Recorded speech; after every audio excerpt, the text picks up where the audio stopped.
Sepanjang hari ini saya menyampaikan khotbah dengan topik besar bulan ini, memindahkan dan mengelola berkat dari bangsa-bangsa.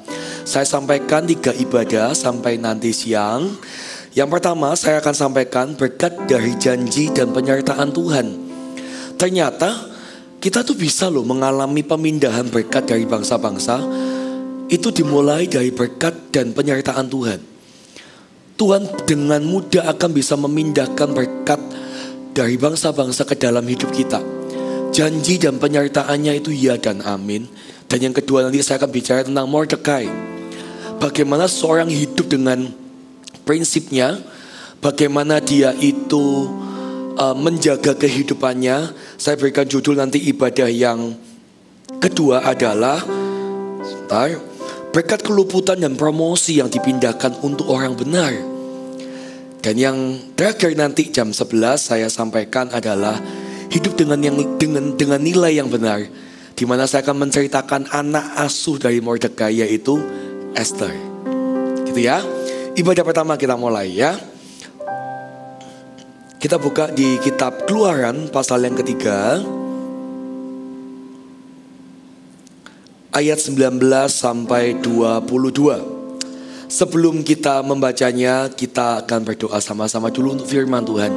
Tuhan, selamat pagi, terima kasih sekali lagi kami menyiapkan hati kami untuk mendengar suara-Mu. Sampaikan isi hati-Mu, biar setiap kami pulang dikenyangkan, kami pulang dikuatkan, kami pulang dibangkitkan, kami dipulihkan, kami dibangun. Dan kami tahu Tuhan, kami akan pulang membawa janji-Mu, kami pulang membawa kebenaran-Mu, dan kami pulang kami tahu apa yang harus kami lakukan setelah ini. Dalam nama Tuhan Yesus kami berdoa, haleluya, amin. Keluaran pasal yang ketiga ayat 19. Tetapi aku tahu bahwa Raja Mesir tidak akan membiarkan kamu pergi, kecuali dipaksa oleh tangan yang kuat. Tetapi aku akan mengacungkan tanganku dan memukul Mesir dengan segala perbuatan yang ajaib yang akan kulakukan di tengah-tengahnya. Sesudah itu, ia akan membiarkan kamu pergi. Dan aku akan membuat orang Mesir bermurah hati terhadap bangsa ini, sehingga apabila kamu pergi, kamu tidak pergi dengan tangan hampa. Tetapi tiap-tiap perempuan harus meminta dari tetangganya dan dari perempuan yang tinggal di rumahnya barang-barang perak dan emas dan kain-kain yang akan kamu kenakan kepada anak-anakmu lelaki dan perempuan. Demikianlah kamu akan merampasi orang Mesir itu.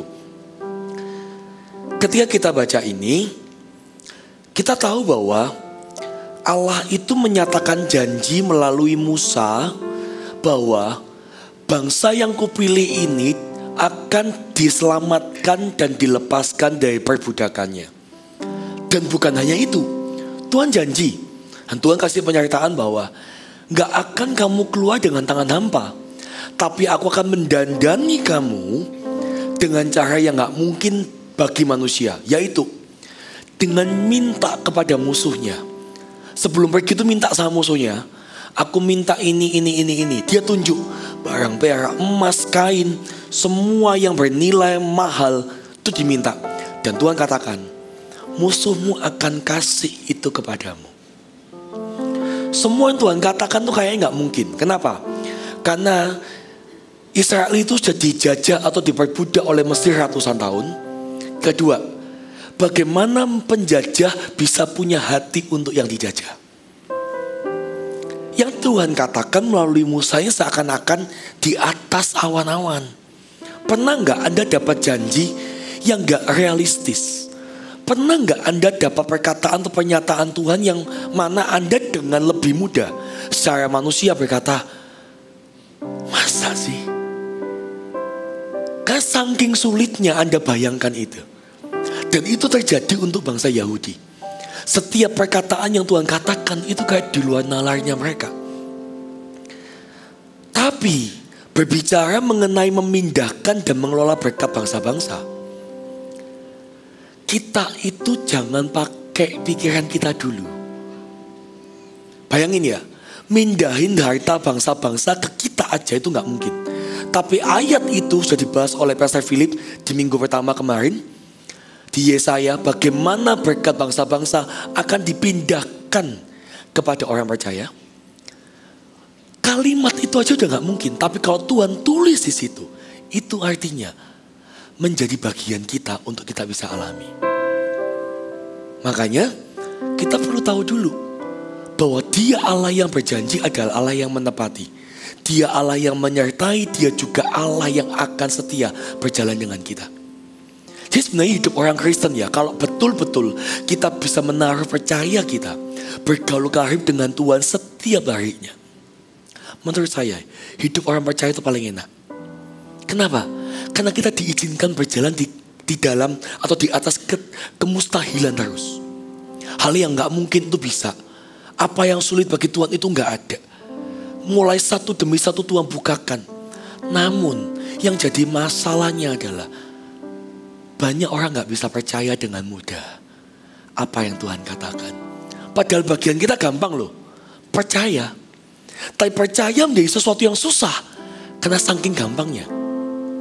Terkadang ya, untuk sesuatu yang sulit kita akan mengusahakan.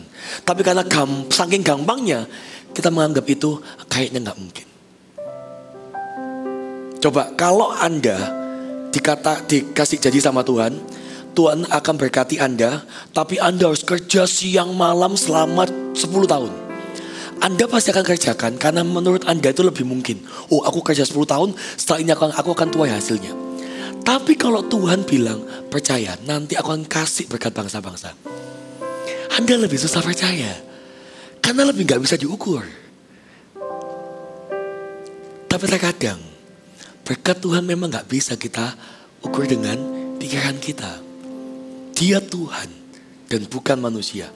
Kalau semua pekerjaan Tuhan bisa kita nilai dengan pikiran kita, sebenarnya Dia bukan Tuhan.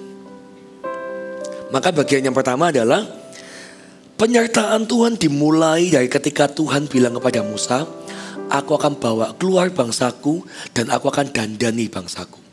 Masalahnya di sini, yang menjadi penghalang penyertaan Tuhan terjadi adalah, bagian pertama yang saya mau bahas adalah kita manusia suka fokus dengan kekurangan kita. Keluaran 4 ayat yang pertama. Lalu sahut Musa, bagaimana jika mereka tidak percaya kepadaku dan tidak mendengarkan perkataanku, melainkan berkata, Tuhan tidak menampakkan diri kepadamu. Saya lanjut di ayat yang ke-10. Lalu kata Musa kepada Tuhan, Tuhan, aku ini gak pandai bicara, dahulu pun tidak, dan sejak engkau berfirman kepada hamba-Mu pun tidak. Sebab aku berat mulut dan berat lidah. Tetapi Tuhan berfirman kepadanya, siapakah yang membuat lidah manusia? Siapakah yang membuat orang bisu atau tuli? Membuat orang melihat atau buta? Bukankah aku, yakni Tuhan? Oleh sebab itu pergilah, aku akan menyertai lidahmu dan mengajar engkau apa yang harus kau katakan. 13, Musa mengulangi lagi.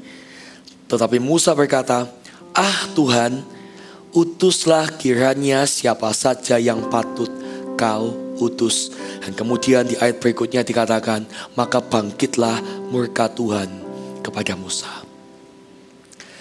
Terkadang Bapak Ibu, yang seringkali menghalangi penyertaan Tuhan terjadi di hidup kita, bukanlah Tuhan gak jadi ngasih penyertaannya, tapi kita selalu fokus dengan kekurangan kita. Kita lebih banyak melihat kepada diri kita daripada lihat pada diri Tuhan. Kita lebih sedikit melihat Tuhan kita. Kita selalu fokus kepada ketidakmampuan kita, apa yang kurang, apa yang gak bisa. Contoh, beberapa orang di sini sudah jadi fenomena dulu nggak? Saya melihat fenomena hari ini mulai berkurang karena diajarkan nilai-nilai yang benar di gereja ini. Seringkali dari dahulu saya lihat ketika orang dipercaya sesuatu oleh pemimpinnya, Pak nanti Bapak akan memimpin ya. Aku belum siap, jangan saya. Nantilah aku gak pintar ini, aku gak bisa ini, aku gak bisa itu. Dan seterusnya. Kenapa? Sebelum kita melakukan kita sudah bilang gak bisa. Alasan berikutnya apa? Loh yang saya ini yang paling tahu Pak. Kekurangan saya apa? Saya yang paling tahu Pak. Kemampuan saya limit atau batasnya di mana? Bapak tinggal mempercayakan, saya yang tahu kelemahan saya. Betul, kita punya kelemahan, saya setuju. Tetapi selama kita mau fokus pada kekurangan kita, tidak akan pernah sesuatu yang baru akan Tuhan tambahkan. Karena begitu ada kepercayaan, melangkah saja belum, Anda sudah berkata tidak bisa. Tuhan sampai murka kepada Musa. Itu bukan karena Tuhan jahat. Tapi Tuhan mau tunjukkan kalau kamu mau saja Musa, kamu akan melihat bahwa kamu akan bisa memimpin bangsa itu keluar. Dan sungguhan loh, ketika Tuhan murka dan Tuhan bilang, kokomu, kakakmu, Harun itu akan mendampingi kamu, akan memimpin bersama-sama dengan kamu.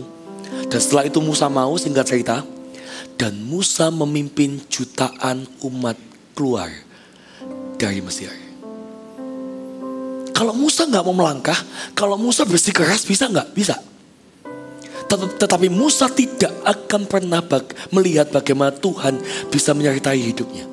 Gak akan ada melihat bagaimana tulah-tulah terjadi, musisat-musisat terjadi, bagaimana laut merah terbelah, bagaimana dengan tongkatnya dia bisa membuat musisat. Dia gak akan pernah bisa melihat itu. Kenapa? Karena selalu fokus pada kekurangannya. Bapak Ibu, sadarilah bahwa setiap kita tidak ada yang gak punya kekurangan. Bahkan hamba-hamba Tuhan, pemimpin-pemimpin Anda itu punya kekurangan. Tetapi kenapa Tuhan izinkan mereka bisa memimpin gereja ini? Semata-mata satu, mereka cuma mau. Dan mereka fokus pada Tuhan yang memanggil, bukan pada diri mereka yang penuh dengan kekurangan. Saya berangkat ke Samarinda tuh gak ada pengalaman Bapak Ibu. Saya ini dan istri dulu di youth, istri saya ke umum dulu. Karena dulu dia diminta oleh pusat untuk bisa jadi worship leader di ibadah umum. Kemudian penggembalaannya ikut di ibadah umum, di family. Saya jadi pemimpin, jadi TL di AOG. Makanya saya belum bisa move ke umum waktu itu. Kemudian belum sempat pindah ke umum, saya diutus di sana jadi gembala semua generasi. Dari senior iya, family iya, anak iya, pro-M iya, youth iya. Saya tanya sama Ko Philip waktu saya berangkat. H-1 saya ketemu Ko Philip, kita lunch sama-sama. Kemudian saya tanya, kok ada tips gak? Saya tuh takut Bapak Ibu. Berangkat tuh kan punya prinsip, berangkat kapal dibakar gak bisa balik. Betul nggak? Intinya ya saya ke Samarinda nggak usah pulang, nggak boleh ada pikiran pulang. Saya tuh bahasa Jawa yang deg-deg Bapak Ibu. Saya tuh deg-degan sekali. Saya tanya sama istrinya, apa ini? Gak pernah ada pengalaman. Dia cuma jawab gini, bodoh. Loh ini apa? Katanya saling menguatkan. Loh ini kok saling melemahkan gini kita ini. Terus ya wes lah berangkat tanya Ko Philip yuk. Ya boleh. Nanti ya kita tanya ya, catat ya, kamu siap catatan. Nanti tanya tipsnya apa. Siapa tahu Ko Philip kasih petua-petua. Siap gitu ya. Tanya Ko Philip, Ko tipsnya apa buat kita yang akan mengembalakan pengembalaan dengan skala usia yang berbeda. There is no tips. Hah? Ko Philip bilang, gak ada tips. Bercanda kok gitu. Saya makin deg-degan. Dia dengan senyum lagi ngomongnya. Gak ada tips. Kemudian dilanjutkan dengan sebuah kalimat. Love your church and your church will grow. Ko Philip cuma bilang, cintai saja gerejamu dan gerejamu akan bertumbuh. Kalimat itu membekas di hati saya dan istri. Akhirnya kami berangkat Bapak Ibu, betul-betul gak ada petuah. Petuahnya cuma satu kalimat, cintai. Oke? Saya berangkat. Beberapa minggu kemudian, tiba-tiba ada suami istri datang ke kami, konseling, mau pisah, mau cerai. Istri saya di balik meja pegangi celana saya, ditarik ini. Ya apa? Gitu kan. Ya apa? Saya noleh. Saya gak bisa ngomong. Mungkin suami istri tengkar di depan kami, saling maki di depan kami. Itu case pertama yang kita hadapi. Saya tenang, saya dengarkan yang istri ngomel-ngomel gitu ya. Wah yang suami gebrak-gebrak gitu kan. Saya cuma bahasa roh Bapak Ibu. Saya bahasa cuma gini, Tuhan Ya apa ini? Gimana ini? Saya kan kesini cuma modal mau. Saya cuma nurut Tuhan. Yaudah gimana? Saya fokus pada Tuhan yang memanggil. Tiba-tiba ketika sang suami berbicara, dia bahas tentang konflik-konflik dengan istrinya. Sampai satu titik dia sebut nama Papa. Ketika dia sebut nama Papa, satu kata itu langsung kayak mendarat di hati saya. Saya dapat impresi di hati saya. Kamu mulai dari kata Papa itu. Setelah ini sudah selesai, kamu tanya bagaimana hubungannya dia dengan papanya. Yaudah saya nurut kan. Begitu selesai tenang, sampai saya tanya, sudah saya sekarang bicara boleh? Kemudian saya bertanya, Pak gimana hubungan Bapak dengan Papa? Saya cuma salah satu kalimat, tiba-tiba orang ini nangis gak bisa mengendalikan diri.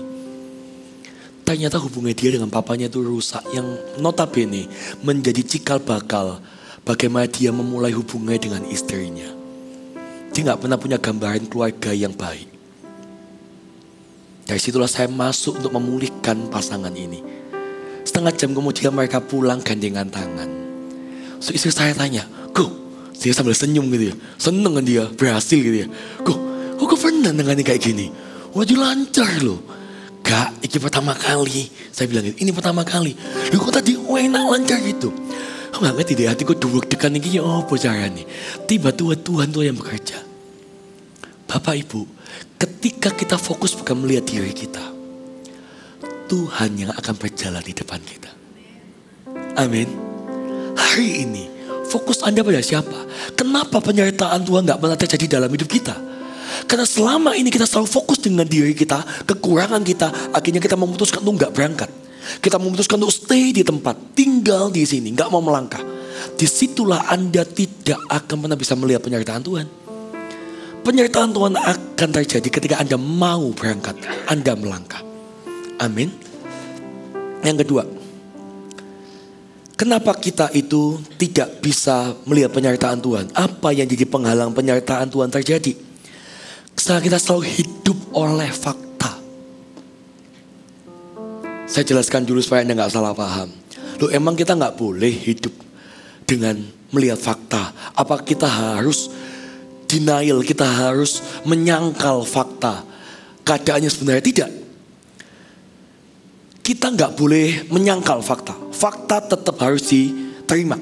Fakta harus dinyatakan. Contoh nih, kalau Anda ke dokter, Anda mau periksa, Anda perlu gak mengungkapkan keadaan yang sesungguhnya yang Anda alami? Betul gak? Misal nih, kalau Anda menyangkal, Anda gak mau hidup oleh fakta, denial gitu ya. Dokter tanya, sakit apa Bu? Gak sakit saya. Karena Anda berusaha hidup oleh iman, gak sakit saya. Terus dokter bingung kan? Terus Ibu kesini ngapain? Ya saya pengen periksa dok. Oh iya makanya itu Bu, saya mau tanya Ibu sakit apa?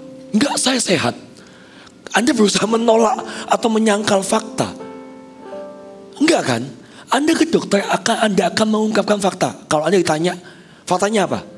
Oh ya dok, saya ini pusing udah seminggu gak sembuh.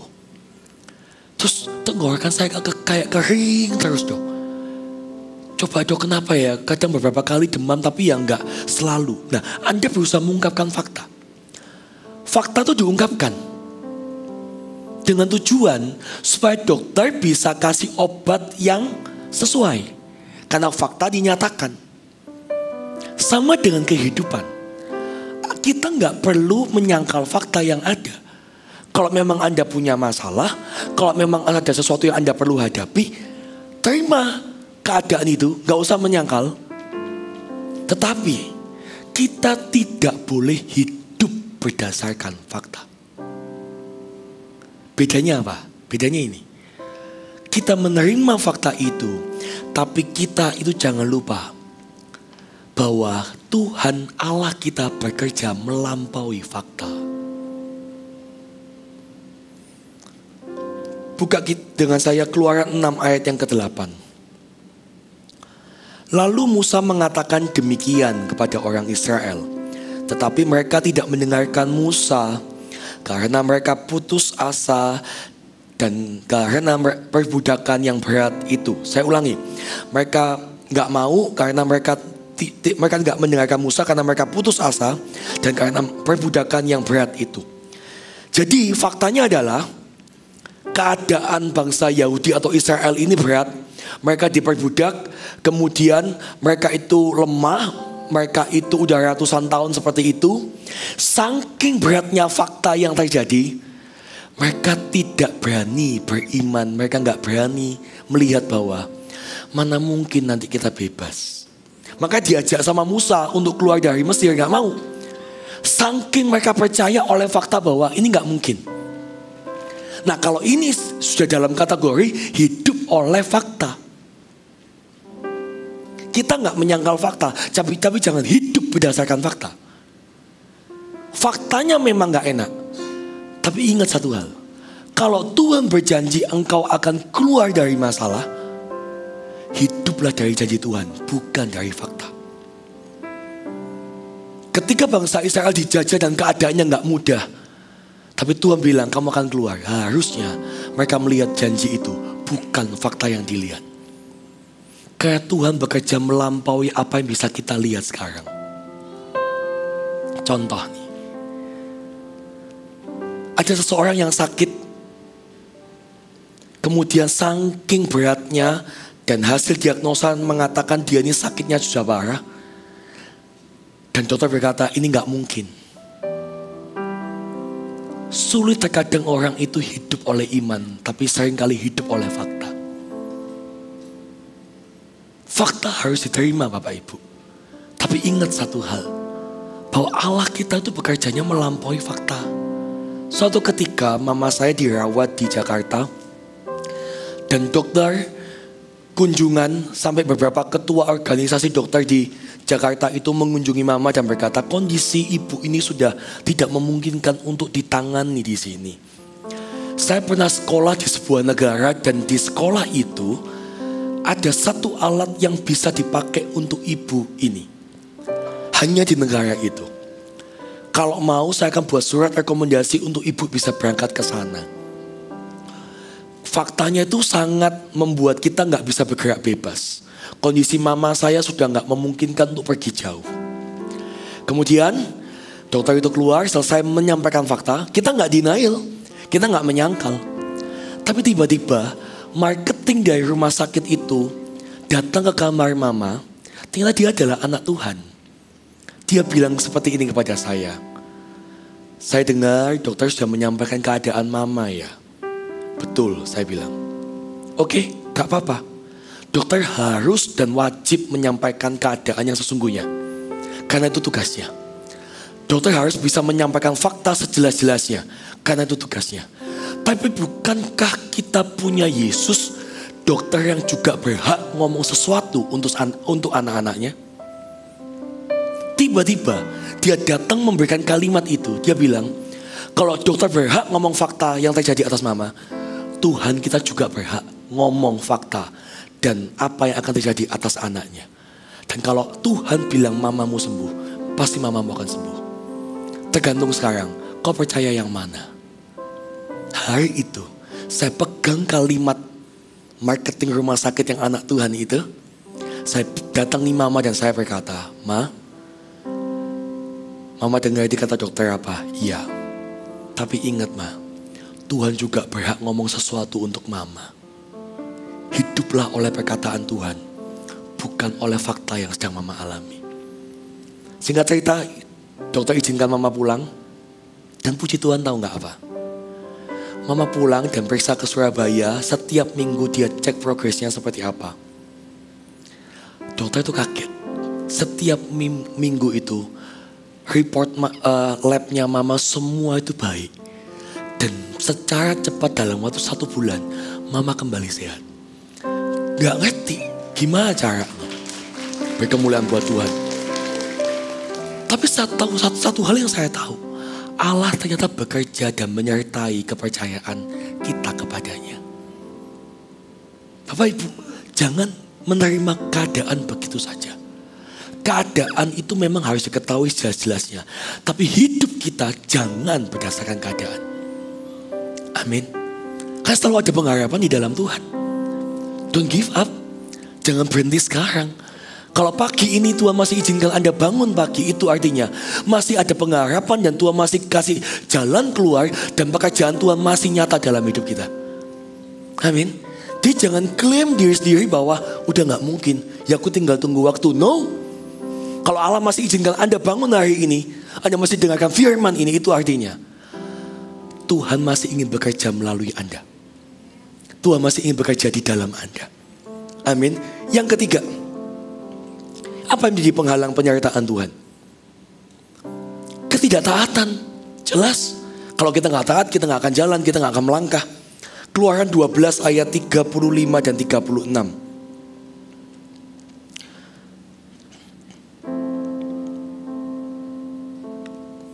Orang Israel melakukan juga seperti kata Musa. Garis bawahi kata melakukan juga seperti kata Musa. Mereka meminta dari orang Mesir barang-barang emas dan perak serta kain-kain. Dan Tuhan membuat orang Mesir bermurah hati terhadap bangsa itu, sehingga memenuhi permintaan mereka. Demikianlah mereka merampasi orang Mesir itu. Puji Tuhan, Israel ini taat saat itu.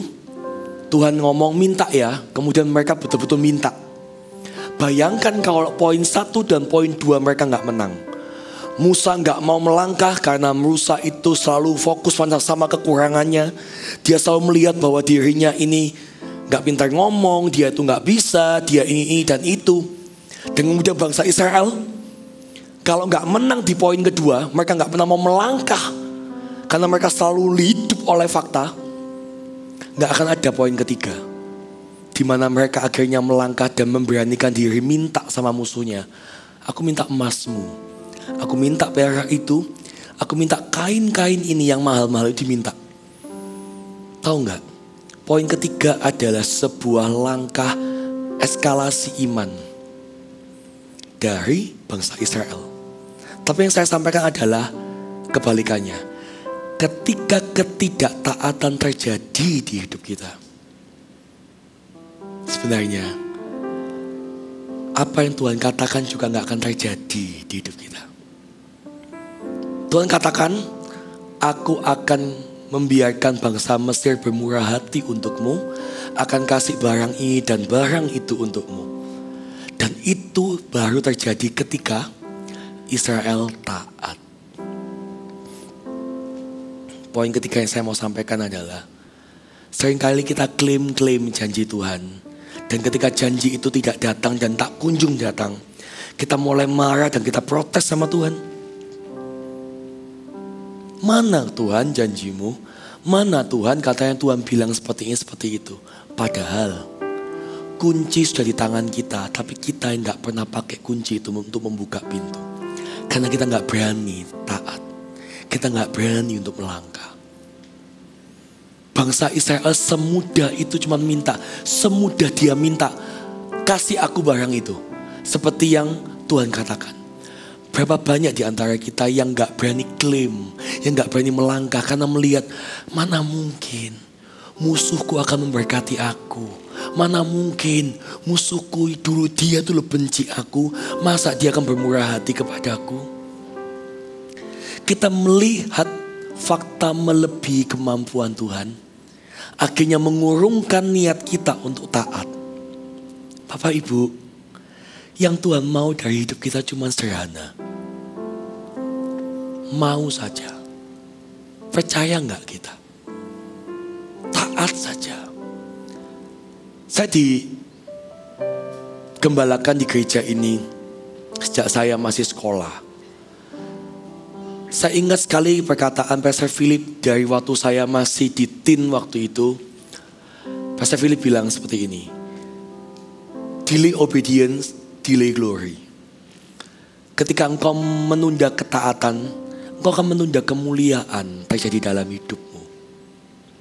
Sebenarnya kemuliaan Tuhan itu dekat pada anak-anak Tuhan. Tapi kenapa kok enggak terjadi? Karena kita selalu menunda untuk taat. Nilai-nilai seperti ini sebenarnya adalah nilai-nilai sederhana yang harusnya kita bisa lakukan. Kalau bangsa Israel bisa keluar dari perbudakan, Bahkan harta bangsa yang menjajah dia itu akhirnya dikelola oleh Israel. Hanya semudah karena taat. Harusnya penyertaan Tuhan yang sama juga bisa terjadi atas Anda dan keluarga Anda. Semudah itu selama kita mau taat. Amin. Yeremia 29 ayat yang ke-10.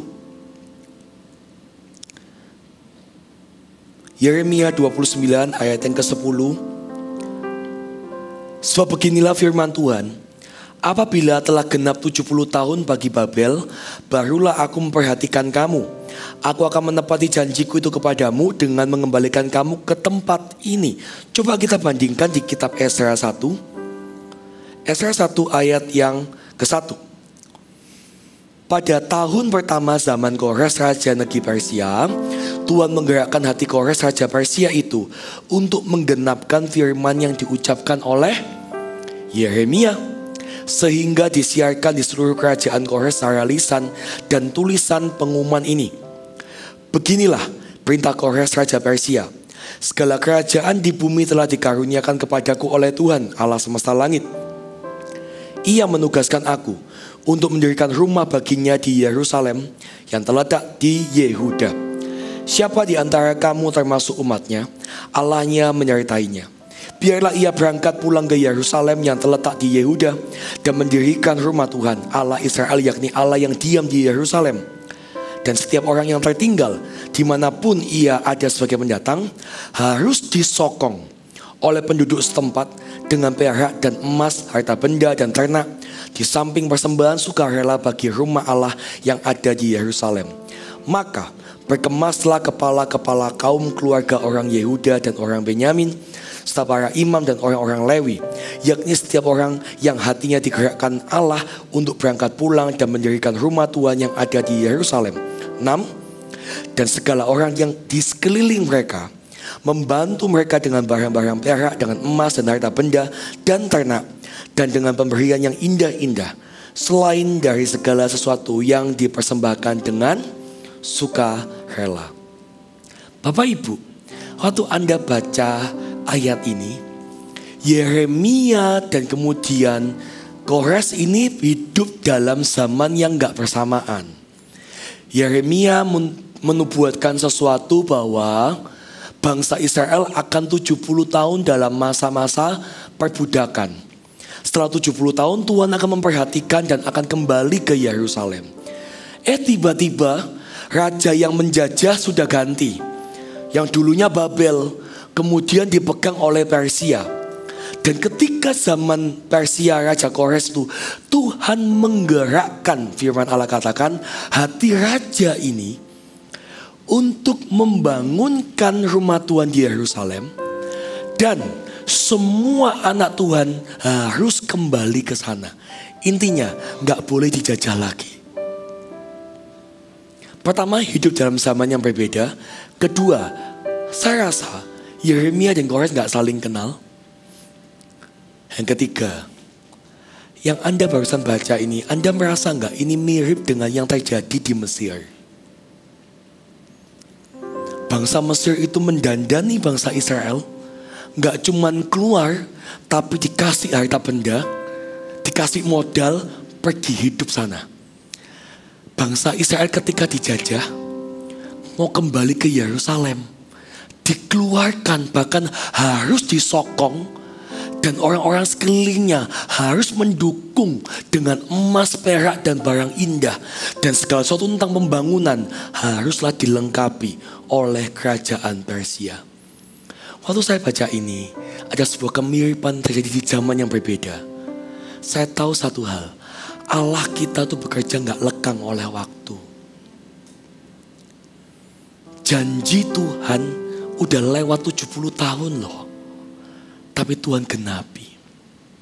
Hari ini Bapak Ibu, bagian kita apa? Bagian kita adalah kalahkanlah musuh terbesar kita. Apa itu? Musuh terbesar kita adalah diri kita sendiri.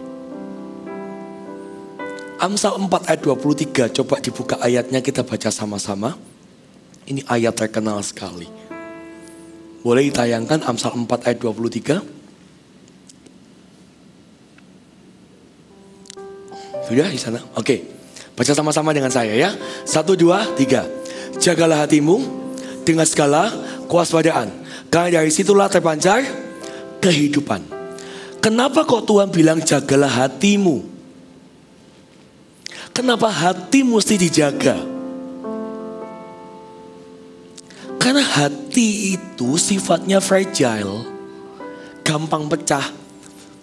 Anda coba kalau pergi naik pesawat, kalau ada barang-barang Anda yang cukup berharga kemudian gampang pecah, itu biasanya kalau masuk bagasi dikasih stiker tulisannya fragile. Jangan ditekan, jangan dibanting dan lain sebagainya. Perlu dijaga. Oke? Dan dikatakan dengan segala kewaspadaan. Dijaganya gak boleh asal. Tuhan bilang kenapa? Karena dari sanalah terpancar kehidupan. Di situ loh Tuhan mau katakan kuncinya. Hati itu mempengaruhi pandangan kita.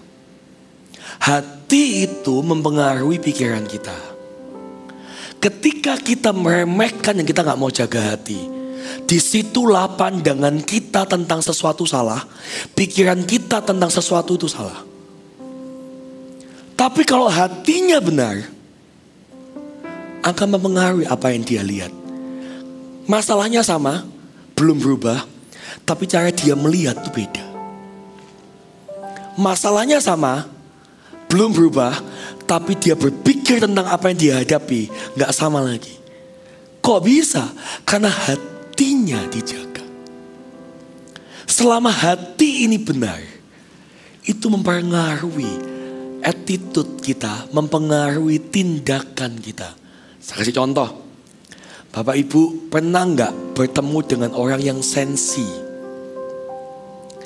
Orang yang sensitif sekali, pernah gak? Saya tuh pernah Bapak Ibu, saya cerita sedikit ya. Saya akan tutup setelah ini. Saya tuh pernah waktu saya masih di AOG dulu, zaman belum namanya AOG.